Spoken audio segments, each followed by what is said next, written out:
বলছে Portuguese wanted to monopolize a hugely profitable eastern trade by excluding competitors, especially the Arabs. ঠিক আছে, অ্যারাবসরা সব থেকে বড় কম্পিটিটর ছিল, এছাড়া ছোটখাটো কম্পিটিটর তো ছিলই।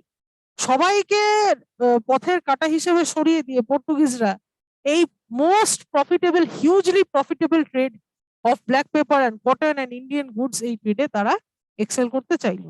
বললো আমরা এত খরচা করে এলাম পর্তুগাল থেকে, জানো যাতায়াতের একটা খরচা তো থাকেই, যতদিন ধরে আসবো ততদিনের খাওয়া থাকা তো একটা খরচা হয়, রাইট? পর্তুগাল থেকে এতগুলো দিন ধরে জাহাজে করে ইন্ডিয়া এসে পৌঁছে এত খরচা খরচ করে এলাম, কিছুই কি রিটার্ন পাবো না? নিশ্চয়ই নয়। আমাদেরকে মনোপলি এস্টাবলিশ করতে হবে এখানে বাকি ট্রেডারদেরকে সরিয়ে।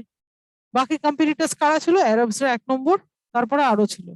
তাদের সবাইকে পথের কাঁটা হিসেবে দূরে সরিয়ে দিয়ে পর্তুগিজরা এম করলো যে আমরা ইস্টার্ন ট্রেডে মনোপলি ক্যাপচার করবো এবার। Vasco da Gama stayed in India for 3 months. Vasco da Gama একবার এলো, 3 মাস ইন্ডিয়াতে থাকলো। কেন? থেকে বুঝতে হবে সিচুয়েশনটা কেমন। এক জায়গায় এলাম, কিছুদিনের জন্য এলে ঘুরে চলে গেলাম, সেখানে কিছু হবে না। অবজার্ভ করতে হবে কমার্শিয়াল অবস্থাটা কেমন ওখানকার, অর্থনৈতিক, বাণিজ্যিক, রাজনৈতিক, সামাজিক অবস্থান কেমন, সেগুলো দেখে শুনে বুঝে তার জন্য 3 মাস নিলেন ভাস্কো ডা গামা, থাকলেন।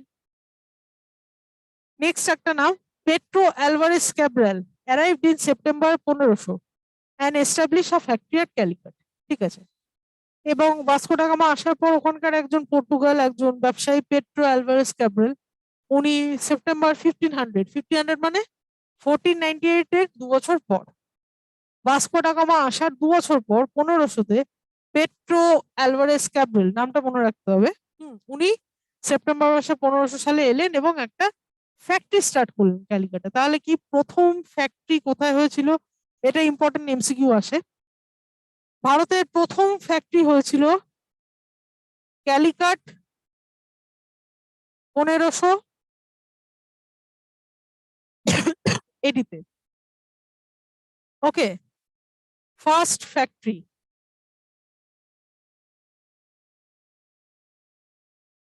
আর ফার্স্ট ভিজিট কবে হয়েছিল? ফার্স্ট ভিজিট হয়েছিল সেটাও ক্যালিকাটে 1498, 2 বছর আগে, 1498 এডি। 1498 এডিতে ভাস্কো ডা গামা প্রথম ভিজিট করেন এবং পেট্রো অ্যালভারেস ক্যাব্রাল উনি 1500-তে, ঠিক তার 2 বছর পরে ফ্যাক্টরি সেট আপ করেন, সেটাও ক্যালিকাটে। তাহলে প্রথম ফ্যাক্টরি কোথায় সেট হয়েছিল? উত্তর হবে ক্যালিকাট। এগুলো ইম্পর্টেন্ট, এমসিকিউ এর মধ্যে পড়ে। Vasco da Gama once again came to India in কত? 1501 and set up a trade factory at Kannauр. দ্বিতীয় ফ্যাক্টরি 1501 সালে ভাস্কো ডা গামা কোথায় সেট করেন? ক্যালিকাটের পরের শহর কোনটা? ক্যান্নানর। হ্যাঁ, ক্যান্নানর, এটা হচ্ছে ইয়েতে, অন্ধ্রপ্রদেশে। ক্যান্নানরে ভাস্কো ডা গামা দ্বিতীয় ফ্যাক্টরি সেট করেন 1501 সালে, ঠিক 1 বছর পরে। 1500 সালে পেট্রো ডি অ্যালভারেস করেন। 1501 সালে ভাস্কো ডা গামা আরেকটা ফ্যাক্টরি সেট করেন, ঠিক আছে, ক্যান্নানর জায়গাটায়। ধীরে ধীরে কি হয়, প্রথম ফ্যাক্টরি আর দ্বিতীয় ফ্যাক্টরির নাম আমরা মনে রাখবো। প্রথম ফ্যাক্টরি 1500 সালে, দ্বিতীয় ফ্যাক্টরি 1501 সালে, দুটো ফ্যাক্টরির নাম মনে রাখলাম। ধীরে ধীরে এরকম ভাবে অনেকেই আসে পর্তুগাল থেকে, এসে ফ্যাক্টরি সেট আপ করে, কেন? নতুন ব্যবসা শুরু করে এবং প্রফিট, হিউজ প্রফিট এই ব্যবসায়। নতুন নতুন ফ্যাক্টরি চালু হয়ে যায় এবং বিজনেস স্টার্ট হয়ে যায়। ধীরে ধীরে দেখা যায় Calicut, Cannanore, Cochin have become the important trade centres of the Portuguese. ধীরে ধীরে দেখা যায় পর্তুগিজদের খুব ইম্পর্টেন্ট ট্রেড সেন্টার হয়ে যায় ক্যালিকাট, ক্যান্নানোর। তারপরে আর জায়গাগুলো কি? কোচিন, এই সব কেরালা উপকূলের মধ্যে। ক্যান্নানোর আন্ধ্রপ্রদেশে না, ভুল বললাম, কেরালাতেই, ঠিক আছে। এই কেরালা উপকূল, এখানে এক জায়গায় কোচিন, এক জায়গায় ক্যালিকাট, এক জায়গায় ক্যান্নানোর, এই সব জায়গায় সব ফ্যাক্টরি সেট আপ করতে থাকে। পর্তুগিজরা আসে, এসে ফ্যাক্টরি সেট আপ করতে থাকে কেরালা উপকূলে। ওকে, এবং এই রিজিয়নটা তখন খুবই প্রসপার করে যায়। ক্লিয়ার করে দিলাম। এই স্লাইডে কারোর যদি কোনো প্রবলেম থাকে নিচে কমেন্টে পোস্ট করবেন। নেক্সট স্লাইডে যাচ্ছি।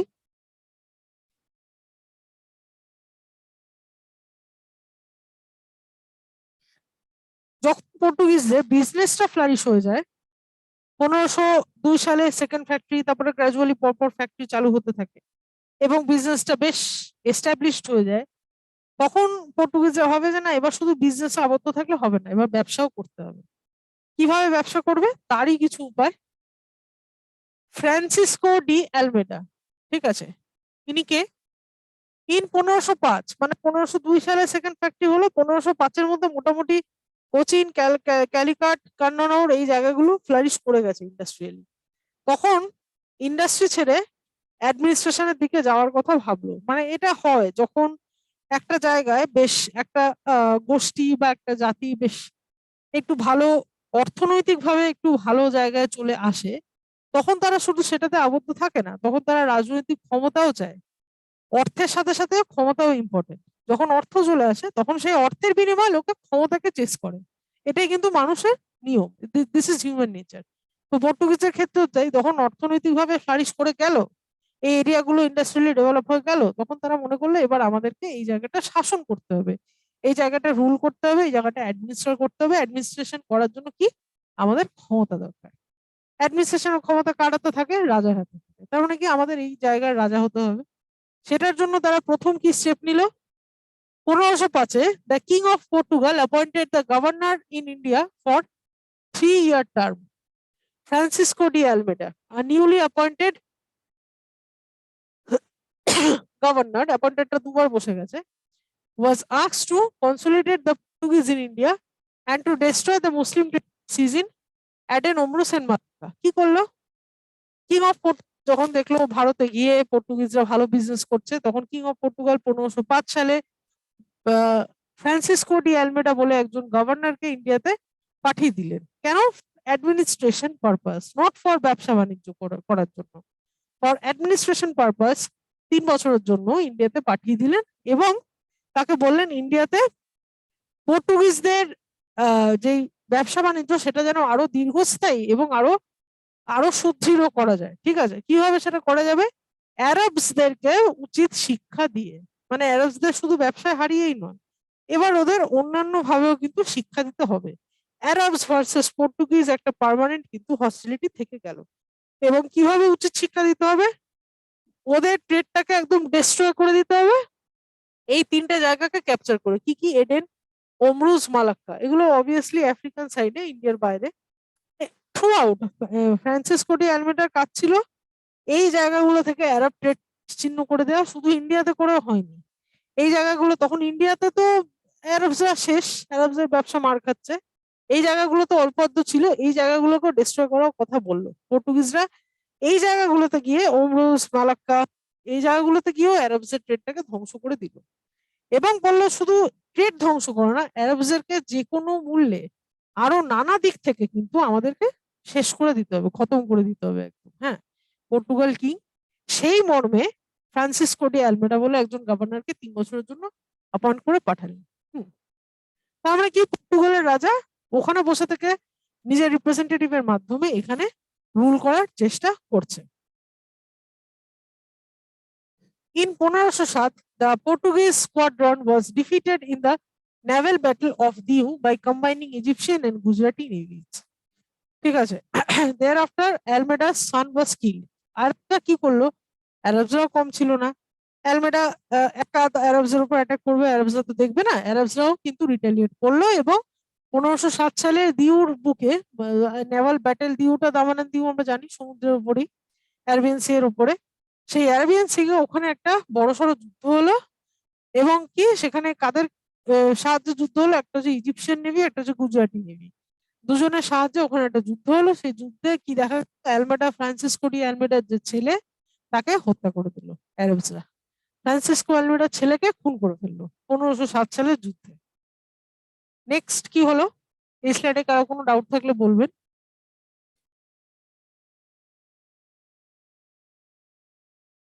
যেই অ্যালমেডার ছেলেকে খুন করে ফেললো তখন গল্পটা পুরো পাল্টে গেল। কি হলো? Next year he avenged it by ঠিক the two navies known as blue water policy বা কার্টেজ সিস্টেম। ঠিক আছে, ওই দুটো নেভিকে, ইজিপশিয়ান নেভি এবং গুজরাটি নেভি, ওদেরকে এবং অ্যারাবিয়ান, যারা যারা জড়িত ছিল অ্যালমেডার ছেলেকে হত্যা করার জন্য। তাদের সবাইকে পুরো ক্রাশ করে দিল, সেই পুরো টিমটাকে শেষ করে দিল এবং একটা বেশ স্ট্রং একটা পলিসি নিল যেটাকে বলা হয় ব্লু ওয়াটার পলিসি। এইটা কিন্তু এমসিকিউ তে আসে যে ব্লু ওয়াটার পলিসির প্রবক্তা কে? ব্লু ওয়াটার পলিসির প্রবক্তা কে? আনসার হবে ফ্রান্সিসকো ডি অ্যালমেডা। ডাব্লিউবিসিএস প্রিলিমস দুটো জায়গাতেই এসেছিল এবং অন্যান্য আরো এক্সামে আসে। ব্লু পলিসির প্রবক্তা হচ্ছে ফ্রান্সিসকো ডি অ্যালমেডা। ঠিক আছে, এটাকে আরেকটা অর্থ বলা হয় কার্টেজ সিস্টেম, আরেকটা নামে ডাকা হয়, সেই নামটা হচ্ছে কার্টেজ সিস্টেম। তারপরে ফ্রান্সিসকো ডি অ্যালমেডার টেনিওর মোটামুটি শেষ হয়ে যায়, কারণ ওনাকে যেই কাজে পাঠানো হয়েছিল সেটা সাকসেসফুলি উনি করতে পেরেছেন। পুরো অ্যারাবিয়ানদের ক্রাশ করে দিয়েছে, অ্যারাবিয়ানদের শেষ করে দিয়েছে, একদম একদম ধুয়ে মুছে সাফ করে দিয়ে উনি ফিরে গেলেন পর্তুগালে। ফ্রান্সিসকো ডি আলমেডার টেনিওর শেষ। কিন্তু এর মাঝখানে কি হলো, উনি ওনার ছেলেকে হারালেন, উনি ওনার শুধু পুত্রকে হারালেন। তা বাদে উনি ওনার ডিউটি পুরো করে পর্তুগালে ফিরে গেলেন। তারপর নেক্সট যে গভর্নর আসে, পর্তুগিজরা এবার চাইছে ভারতে একটা কমার্শিয়ালি যাতে সাকসেসফুল থাকতে হয়, ওখানে রাজত্ব টিকিয়ে রাখতে হবে। ওই জন্য পরপর কমার্শিয়ালি মানে এক্সেল করার সাথে সাথে পরপর গভর্নর ইনস্টল করতে থাকলো king of Portugal. Second governor কে ছিল? সেকেন্ড গভর্নরের নাম ছিল আলফানসো দি আলবুকার। ঠিক আছে, আলফানসো দি আলবুকার কি করেছেন? He is regarded as the real founder of Portuguese empire in India.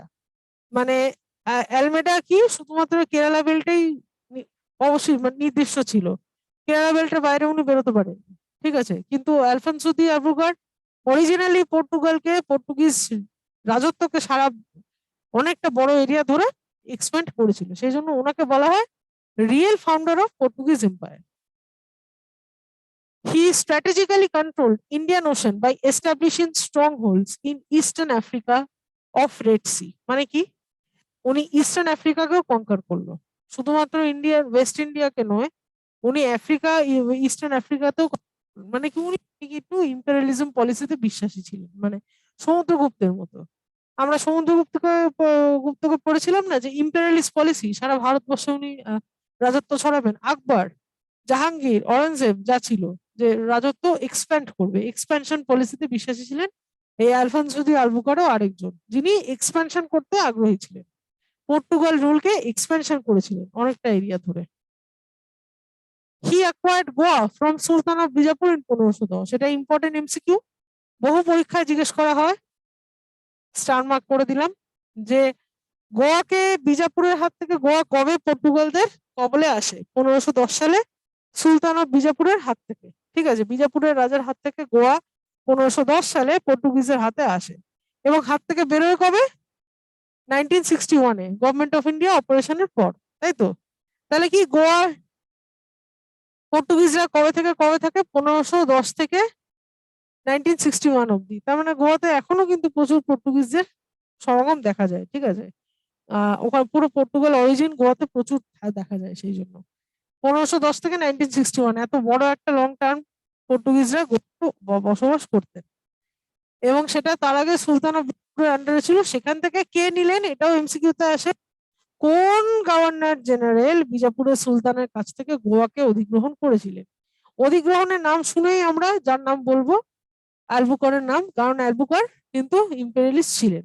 Alfonso de Albuquerque capture Goa from sultan of Bijapur in 1510।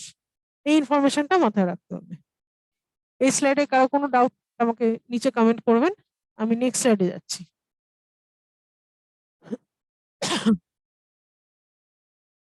হিটবলিস্ট আরেকটা কাজ উনি করেন, আলফানসো দি আলবুকার আরেকটা খুব ইম্পর্টেন্ট কাজ করেন, সেটা হচ্ছে উনি সতী প্রথাকে অ্যাবলিশ করে দেন। He abolished sati system and adopted the policy of marrying Indian wives. কি করেন উনি? সতী সিস্টেম অ্যাবলিশ করে দেন। সতীদাহ প্রথা কত ভারতে, সেই সিস্টেমটাকে উনি অ্যাবলিশ করে কি করেন, উনি বলেন যে পর্তুগাল যারা আছে, Portugal men, they are allowed to marry Indian wives. ঠিক আছে, তারা বলে যে সতীদাহ প্রথা যাদেরকে পুড়িয়ে দেওয়া হচ্ছে তাদেরকে পর্তুগিজরাই বিয়ে করে নেবে। হ্যাঁ, দি ইন্ডিয়ান ওয়াইফস ম্যারেজের একটা প্রথা তখন চালু হলো এবং সেখান থেকে কিন্তু আমাদের যেটাকে আমরা এখন বলি অ্যাংলো ইন্ডিয়ান অরিজিন, হ্যাঁ অ্যাংলো ইন্ডিয়ান অরিজিনের সূচনা হলো। এর পেছনে একটা গুরুত্বপূর্ণ কারণ আছে, কি কারণ? অ্যারবসদের সঙ্গে তাদের সবসময় একটা হস্টিলিটি থাকতো, এটা আগে আমরা দেখলাম। অ্যারবসরা মুসলিম অ্যারবস, এবার ইসলামের সঙ্গে খ্রিস্টানিটির বিবাদটা এই কারণে কমার্শিয়াল কারণ থেকে, ঠিক আছে। কমার্শিয়ালি অ্যারবসরা আগে ছিল, হ্যাঁ অ্যারবসরা ইসলাম ধর্মাবলম্বী। এবার সেখান থেকে অ্যারবসদেরকে পুরো নিশ্চিহ্ন করে দিয়েও শুধু নয়, তাদের ধর্মটাকেও কেড়ে নেবে। সেই জন্য কি করা হলো, তারা র্যান্ডম কিন্তু একটা রিলিজিয়াস পলিসি নিল, তারা কিন্তু কনভার্সনের দিকে গেল। পর্তুগিজরা বহু মাত্রায় কনভার্সন করেছে, ব্রিটিশরা তো করেইছে, পর্তুগিজরা বহু কনভার্সন করেছে, এবং তারা কনভার্সন পলিসিতে বিশ্বাসী ছিল। বেশিরভাগ যারা ইসলাম ধর্মাবলম্বী এবং হিন্দুদেরকেও করতো কম, ইসলামকে বেশি, তারা নিয়ে কিন্তু খ্রিস্টানিটিতে কনভার্ট করে দিত। এবং এই কনভার্সন মোটিভের জন্যই তারা যখন দেখলো যে হিন্দু সমাজের মধ্যে যখন সতীদাহ প্রথা হচ্ছে, তাকে পুড়িয়ে না দিয়ে তাকে ওখান থেকে বন্ধ তো করেই দিল সতীদাহ প্রথা, তারপরে লুকিয়ে চুরি হতো, মানে এখনো তো হয় আমরা জানি, কিছুদিন আগে অব্দি 1960s হয়েছে সতীদাহ প্রথা, লুকিয়ে চুরিয়ে প্রত্যন্ত গ্রামে। তো সেখান থেকে ওই তুলে এনে একদম ওই স্পট থেকে তুলে এনে বিয়ে করে নিল, কেন? In order to conversion policy. Indian মেয়েরা যদি পর্তুগিজদের বিয়ে করে তাহলে অবভিয়াসলি তাহলে কিন্তু কনভার্সনটা হয়ে যাবে, সেই কনভার্সন পলিসির জন্য আরোই সতীদাহ প্রথা স্টপ করে দেওয়া হলো। এবং তাতে হিন্দু ধর্মাবলম্বী যারা, তাদের ধর্মে আঘাত হলো, তারা মনে করলো যে সতীদাহ প্রথা বন্ধ করে হিন্দু ধর্মে আঘাত হচ্ছে, এবং কনভার্সনের জন্য কিন্তু হিন্দুর সংখ্যা কমে যাবে, ইসলামের সংখ্যা কমে যাবে, খ্রিস্টানিটিতে ভরে যাবে সারা দেশ, এরকম একটা আশঙ্কা করা হয়েছিল।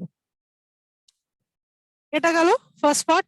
আলফানসো দি আলবুকার্ক, তার মানে কি, উনি অনেক কিছু ইম্পেরিয়ালিস্ট পলিসি উনি নিয়েছিলেন। একটা হচ্ছে রাজত্ব ইম্পেরিয়ালিজম করা, উনি টেরিটরি এক্সটেন্ড করছিলেন, উনি আরবদেরকে শেষ করলেন, এবং উনি রিলিজিয়াস কনভার্সনেও ইন্টারেস্টেড ছিলেন, যে ধর্মের কনভার্সন হবে, খ্রিস্টানিটি কনভার্সন, উনি এটা আরেকটা এম ওনার ছিল। নেক্সট গভর্নর ইম্পর্টেন্ট, তার নাম হচ্ছে নিদো দা কুনহা, ঠিক আছে, নিদো দা কুনহা। অনেকগুলো গভর্নর আছে, আমরা ব্রিটিশ রুলে কি করেছি, ব্রিটিশ রুলে সব গভর্নরদের নাম আমাদের লাইন বাই লাইন পড়তে হয়েছিল, কারণ তারা হচ্ছে মেন শক্তি ছিল। কিন্তু পর্তুগিজরা তো মেন শক্তি নয়, এবং তখনও নয়, কারণ তখন অলরেডি যেই টাইম পিরিয়ডের কথা আমরা বলছি, সেই টাইম পিরিয়ডে অলরেডি মুঘল শাসন চলছে তখন। তাহলে কি, তারা সেন্ট্রাল গভর্নমেন্টের রাজা তারা নয়, তারা একটা লোকাল রাজা ছিল পর্তুগিজরা। সেই অ্যাঙ্গেলে কয়েকজন ইম্পর্টেন্ট গভর্নর যারা কিনা পরবর্তীকালে হিস্টোরিক্যালি একটা ছাপ রেখে গেছে, তাদের নামে আমরা খালি পড়বো। ব্রিটিশারদের ক্ষেত্রে অন্য ব্যাপার, যেহেতু তারা লংগেস্ট টার্ম ছিল এবং মোস্ট স্ট্রংগেস্ট ছিল। কিন্তু পর্তুগিজ গভর্নর যারা ইম্পর্টেন্ট কিছু ছাপ রেখে গেছে ইন্ডিয়ান অ্যাডমিনিস্ট্রেশনে, তাদের বিষয়ে আমরা পড়ছি। তার মধ্যে একটা হচ্ছে ফ্রান্সিসকো ডি আলমেডা, নেক্সট হচ্ছে আলফানসো দি আলবুকার, 3 নম্বর হচ্ছে নিদো দা কুনহা। এগুলো কিন্তু পরপর কন্টিনিউয়াস ভাববে না, এরা হচ্ছে ইম্পর্টেন্ট পর্তুগিজ গভর্নর, ঠিক আছে। আমরা ব্রিটিশ গভর্নরদের কি ক্রোনোলজিক্যালি পড়ি, পর্তুগিজ গভর্নরদের ক্রোনোলজিক্যালি পড়ছি না, আমরা ইম্পর্টেন্ট গভর্নর যারা, those who have left important impression on Indian administration, তাদেরকে নিয়ে শুধু পড়বো, ঠিক আছে। নিদো দা কুনহা নেক্সট যিনি আছেন, he shifted the headquarter of Portuguese from Cochin to Goa in 1530 till 1961। Obviously গোয়াতে টিল 1961 পর্তুগিজরা ছিল, এবং পর্তুগিজের হেডকোয়ার্টার গোয়াই ছিল টিল 1961। হেডকোয়ার্টারটা হয়েছে কবে? 1530 সালে। একটু আগে আমরা একটা ইনফরমেশন পড়লাম, 1510 সালে গোয়াকে অ্যাকোয়ার করেছিল কে? Alfonso de আলবুকার। কার হাত থেকে? বাহাদুর শাহর হাত থেকে, ঠিক আছে, সুলতান অফ বিজাপুরের হাত থেকে গোয়াকে অধিকার করেছিল পর্তুগিজরা 1510 সালে। ঠিক তার 20 বছর পর, 10 থেকে 30 হচ্ছে 20 বছর, 20 বছর পর গোয়াকে হেডকোয়ার্টার বানিয়ে দেওয়া হলো, ঠিক আছে। এবং সেই হেডকোয়ার্টার কে বানালো? প্রথম যে গভর্নর গোয়াকে হেডকোয়ার্টার বানালো, তার নাম হচ্ছে নিদো দা কুনহা। হ্যাঁ, এই যে নিদো দা কুনহা গোয়াকে হেডকোয়ার্টার বানিয়ে দিল, আর গোয়াকে পর্তুগিজের আন্ডারে আনলো কে? অ্যালবুকার। এইগুলো কিন্তু খুব কনফিউজিং, প্রচন্ড ইম্পর্টেন্ট এমসিকিউ এই পোর্শন থেকে আসে, এগুলো খেয়াল রাখতে হবে। গোয়াকে অ্যাকোয়ার করলো কে? অ্যালবুকার। গোয়াকে হেডকোয়ার্টার বানালো কে? Nuno da Cunha. Please keep it in mind, ঠিক আছে। এবং 20 বছরের ব্যবধানে, right. Important information, star mark দিয়ে দিলাম। নেক্সট যেটা, Bahadur Shah of Gujarat during his conflict with Humayun secured from Portuguese by ceding them 1534 the island of Basin with its dependencies. এটা কি বলছে? হুমায়ুনের সঙ্গে বাহাদুর শাহ অফ গুজরাটের বাহাদুর শাহ বলে যে রুলার ছিলেন তার হুমায়ুনের সঙ্গে কিছু কনফ্লিক্ট ছিল, ঠিক আছে। এবং তখন বাহাদুর শাহ কি করেছিল, পর্তুগিজদের তখন একটা যেহেতু একটা শক্তিশালী ব্যাপার স্যাপার, পর্তুগিজের কাছ থেকে উনি হেল্প চাইলেন 1534 এবং হেল্প স্বরূপ কি করলেন, হেল্পটা চাইলেন বলে এমনি এমনি তো হেল্প হবে না, পর্তুগিজদের থেকে কি ধরনের হেল্প চাইলেন, মিলিটারি হেল্প চাইলেন, তাদের মিলিটারি অনেক স্ট্রং ছিল তাই। নেভাল হেল্প চাইলেন, ঠিক আছে, মিলিটারি নেভাল হেল্প চাইলেন পর্তুগিজদের থেকে বাহাদুর শাহ হুমায়ুনের সঙ্গে যুদ্ধ করার জন্য, ঠিক আছে। তার পরিবর্তে বাহাদুর শাহ কি দিল পর্তুগিজদের, আইল্যান্ড অফ ভাসিন দিয়ে দিল। ভাসিন বলে একটা আইল্যান্ড আছে ওই গুজরাট মহারাষ্ট্র সংলগ্ন এলাকায়। হ্যাঁ, ভাসিন আইল্যান্ডটা পর্তুগিজদেরকে দিয়ে দিল, কেন, তাকে মিলিটারি ভাবে হেল্প করছে বলে। অলসো এস্টাবলিশ সেন্টার্স অ্যাট দিউ, ঠিক আছে, দিউতে কত সালে সেন্টার এস্টাবলিশ করলো, 1536, অ্যান্ড হুগলিতে কত, 1532। তা সাল তারিখ গুলো কিন্তু ইম্পর্টেন্ট। পর্তুগিজরা হুগলিতে কত সালে এসেছিল, 1532। পর্তুগিজ চার্চ এখনো আছে হুগলিতে, যদি আমরা জানি শ্রীরামপুরে আছে পর্তুগিজ চার্চ, ডাইনিশদেরও রয়েছে। এবং দিউতে কত সালে এসেছিল, 1536, 1536, 1532, ঠিক আছে। এই সালগুলো দিয়ে কিন্তু মনে রাখতে হবে। হুম, এই গেল পর্তুগিজ রুল নিদো দা কুনহার ব্যাপারে। নিদো দা কুনহা যিনি থার্ড ইম্পর্টেন্ট গভর্নর ছিলেন তার ব্যাপারে। কারো কোনো ডাউট থাকলে আমাকে একবার তলায় কমেন্ট করবেন। এবং এই পুরো লেকচারটা দেখতে পাবেন লার্নিং চ্যানেল ওয়েস্ট বেঙ্গল, ইউটিউবে গিয়ে সার্চ করলে। আমি নেক্সট স্লাইডে যাচ্ছি।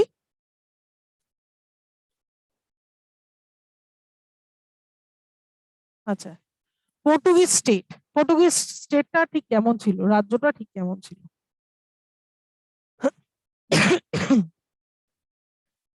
পর্তুগিজ স্টেটটা কেমন ছিল? Administration, viceroy was the head administrator. Viceroy obviously, viceroy বা গভর্নর, যার নাম গভর্নর তাকেই আর একটু অ্যাডভান্স হতে বলা হয়। Viceroy appointed by governor, viceroy was the head of the state. Next হচ্ছে রিলিজিয়াস পলিসি অফ পর্তুগিজ, যেটা বলছিলাম ক্রিশ্চিয়ানিটি কনভার্সন, ওই ব্যাপারটাই এখানে আবার বলেছে। They promoted Christianity in India with the main aim of completely abolishing Islam. ইসলামকে complete abolish করে দেওয়ার জন্যই কিন্তু আবার নতুন করে কিন্তু ক্রিশ্চিয়ানিটিকে প্রমোট করা হলো। Aquaviva and Montserrat were selected as the representatives in Akbar's court at Fatehpur Sikri, ঠিক আছে। ফতেপুর, এবার ফতেপুর সিক্রি নিয়ে একটা ইয়ে বলি, এখানে একটা কথা বলি। ফতেপুর সিক্রির বিষয় আমরা পড়েছি, সেখানে দুটো হল ছিল, একটা হচ্ছে ইবাদত খানা, সরি, একটা হচ্ছে দিওয়ানি আম, একটা হচ্ছে দিওয়ানি খাস, ঠিক আছে। দিওয়ানি খাসে কি হতো, রিলিজিয়াস বৈঠক হতো, ধর্ম নিয়ে বৈঠক হতো। আকবর যেহেতু একজন কি বলবো, আকবর যেহেতু একজন সেকুলার মাইন্ডেড রুলার ছিলেন, ইসলাম তৎকালীন ইসলামে বা মুঘল পিরিয়ডের একজন সেকুলার রাজা ছিলেন আকবর, উনি একটা রিলিজিয়ন স্টার্ট করেছিলেন। এটা আমি রিভিশন করছি, আগে এটা আমরা পড়েছি। উনি একটা রিলিজিয়ন স্টার্ট করেছিলেন, তার নাম হচ্ছে সুলিকুল। সেখানে বিভিন্ন ধর্মাবলম্বী যারা কি বলবো, যারা শীর্ষস্থানে আছে, বিভিন্ন ধর্মাবলম্বী যারা শীর্ষস্থানে আছে, তারা সেখানে একত্রিত হয়েছিল এবং ধর্ম নিয়ে আলোচনা করেছিল। তার মধ্যে হিন্দু ধর্মেরও ছিল, জেন্টসদের ছিল, সবার ছিল। শুধু ক্রিশ্চিয়ানিটিতে যারা থাকবে, খ্রিস্টান ধর্মকে একত্রিত করার জন্য আকবর পর্তুগালের কাছে, পর্তুগিজদের কাছে সংবাদ পাঠালো, বললো আমাকে দুজন রিপ্রেজেন্টেটিভ বলুন যে আমার ইবাদতখানায় বসে ক্রিশ্চিয়ানিটি সম্বন্ধে একটু জ্ঞানের কথা সবার সঙ্গে শেয়ার করতে পারবে। সেরকম দুজন এসছিল যারা আকবরের কোর্টে সুলিকুলে পার্টিসিপেট করতে। একজনের নাম হচ্ছে অ্যাকুয়াভিভা, আরেকজনের নাম হচ্ছে মনসেরেট। নাম দুটো মনে রাখতে হবে, ভেরি ভেরি ভেরি ইম্পর্টেন্ট। এটা কিন্তু বহু পরীক্ষা কোয়েশ্চেন দেয়। অ্যাকুয়াভিভা এবং Monserrate was a part of the religious policy of Akbar, এবং তারা ফতেপুর সিক্রিতে আকবরের সাথে মিটিং করতে যান। অ্যাকুয়াভিভা এবং মনসেরেট, দুটো নাম।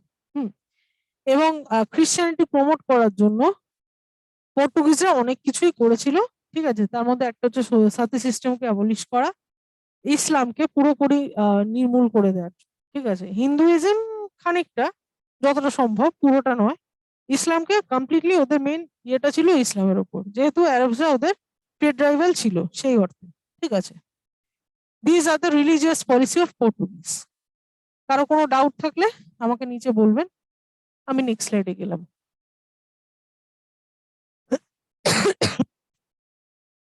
নেক্সট পয়েন্ট হচ্ছে কনফ্লিক্ট উইথ দ্য মুঘলস। ঠিক আছে, মুঘলসদের সঙ্গেও পর্তুগিজদের কনফ্লিক্ট ছিল। কি ধরনের কনফ্লিক্ট ছিল? অবভিয়াসলি থাকবেই, কারণ একটা জিনিস বুঝতে হবে, ভারতের একটা অংশে মুঘলসরা অফিসিয়ালি তখন সারা ভারতের রাজা। একটু গল্পের মতো করে বুঝলে আমাদের পড়তে সুবিধা হবে। ঠিক আছে, কারণ এত ডেটা গল্পের মতো করে স্টোরি টেলিং এর মাধ্যমে মাথায় না রাখলে লং টাইমে কিন্তু পরীক্ষার সময় মনে পড়বে না। ঠিক আছে, সেই জন্য গল্পটা বোঝার চেষ্টা করতে হবে। হায়ার স্টাডি হিস্ট্রি সেটাই কিন্তু ডিমান্ড করে, we have to understand the story.